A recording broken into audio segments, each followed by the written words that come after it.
Assalamualaikum warahmatullahi wabarakatuh. Saya Feni Slametrianti. Di sini saya akan mempresentasikan mengenai perkembangan perekonomian di negara Korea, terutama di Korea Selatan. Untuk lebih jelasnya, kita simak video selanjutnya. Ngomongin soal negara Korea, aku pikir udah nggak asing lagi ya buat kita, rakyat Indonesia, khususnya buat para kaum wanita nih. Oh iya, kalian tahu nggak, sebelum Korea semaju seperti sekarang ini, dulunya Korea itu negara yang miskin loh. Untuk lebih jelasnya, kita lanjut ke materi selanjutnya. Sejarah singkat Korea Selatan. Republik Korea, atau yang lebih dikenal sebagai Korea Selatan, merupakan negara berdaulat di Asia Timur yang menguasai semenanjung Korea di bagian selatan. Sebelum merdeka pada 15 Agustus 1948, Korea Selatan bernasib sama dengan Indonesia, yaitu menjadi jajahan negara Jepang. Kolonialisme Jepang di Korea Selatan maupun Indonesia berakhir setelah kekalahannya dalam Perang Dunia II melawan Sekutu di tahun 1945. Sejarah Korea yang pernah berada di bawah kolonial kekuasaan Jepang menimbulkan penderitaan bagi masyarakat Korea. Jepang melakukan eksploitasi sumber daya alam dan tenaga kerja Korea. Upaya-upaya yang dilakukan oleh masyarakat Korea untuk melawan penjajah Jepang selalu gagal, dan keadaan ini berlanjut sampai Perang Dunia Kedua. Berakhirnya Perang Dunia II yang dimenangkan oleh pihak Sekutu menyebabkan negara-negara yang kalah harus menyerahkan wilayah-wilayah yang dikuasainya. Salah satunya adalah wilayah Korea, yang telah dikuasai Jepang sejak tahun 1910. Kekalahan Jepang dalam Perang Dunia II memberikan harapan besar bagi rakyat Korea untuk memperoleh kemerdekaannya. Kemudian, PBB menugaskan Uni Soviet dan Amerika Serikat untuk merancang pembentukan negara Korea setelah memperoleh kemerdekaannya dari Jepang.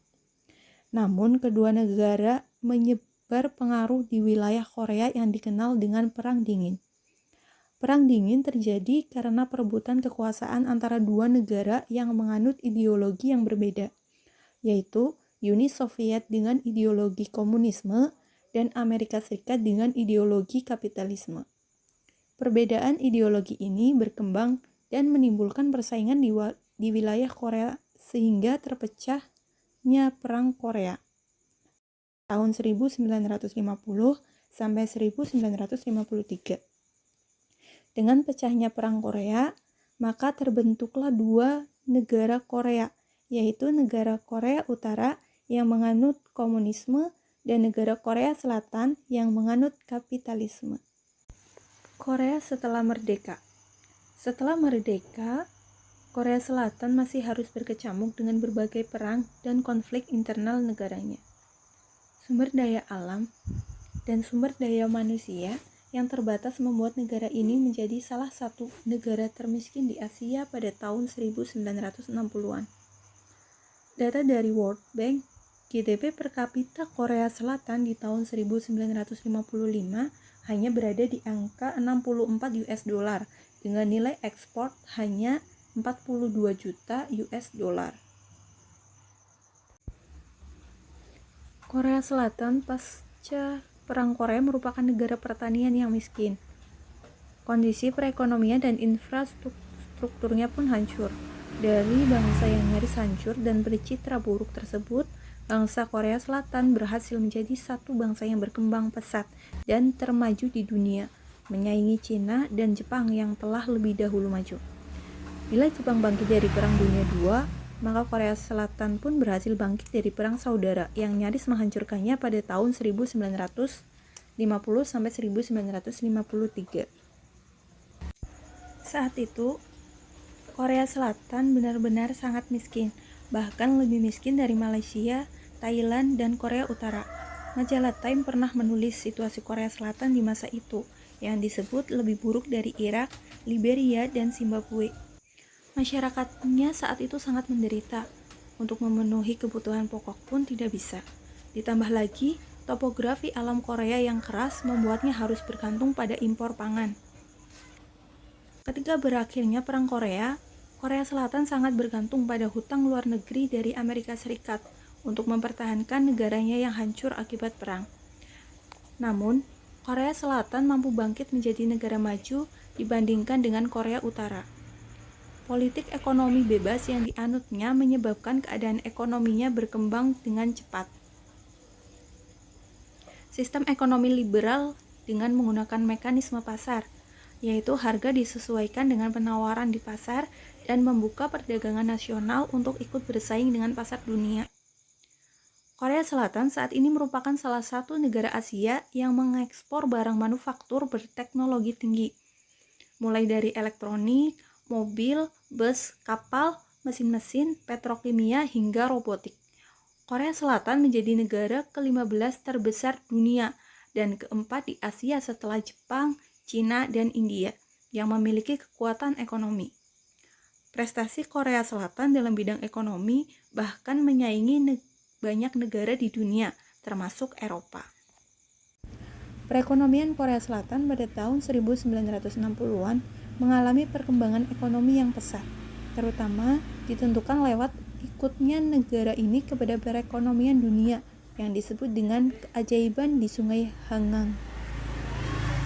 Keajaiban di Sungai Hangang adalah sebuah istilah yang merujuk pada periode pertumbuhan ekonomi yang sangat cepat, industrialisasi, pencapaian teknologi, urbanisasi, pembangunan gedung-gedung pencakar langit, modernisasi, dan globalisasi yang terjadi di Korea Selatan dari puing-puing perang Korea menjadi sebuah negara makmur. Kemajuan ini dipelopori oleh ibu kota Seoul yang dilalui oleh Sungai Hangang Korea Selatan, yang berubah dengan cepat menjadi kota utama sebagai pusat bisnis dan perdagangan serta mempunyai infrastruktur paling mutakhir. Pencapaian ini dianggap sebagai kebanggaan nasional dan kemampuan unggul bangsa Korea Selatan. Korea Selatan menjadikan kegiatan ekspor sebagai elemen penting dalam pembangunan negaranya dan yang salah satunya terlihat dari rata-rata jumlah tabungan dan investasi yang tinggi. Pendapatan per kapita Korea Selatan pun telah setara dengan pendapatan negara-negara Uni Eropa, sebagaimana yang disebutkan oleh Chuang, Mas'ud, dan Seon Yun. Sejak tahun 1960, Korea merupakan salah satu negara di dunia yang mencapai kesuksesan pembangunan ekonomi secara menakjubkan. Korea memulai pembangunan ekonominya dari ekonomi perang yang tidak memiliki sumber daya alam dan infrastruktur industri, serta hanya memiliki beberapa orang pengusaha. Namun sejak saat itu Korea telah mengembangkan GNP-nya sebagai lebih dari 25 kali GNP-nya menjadi saat memulai pembangunan ekonomi. Pada tahun 1966, Korea Selatan mengalami perkembangan pesat dalam industri manufaktur yang produknya mengikuti Jepang.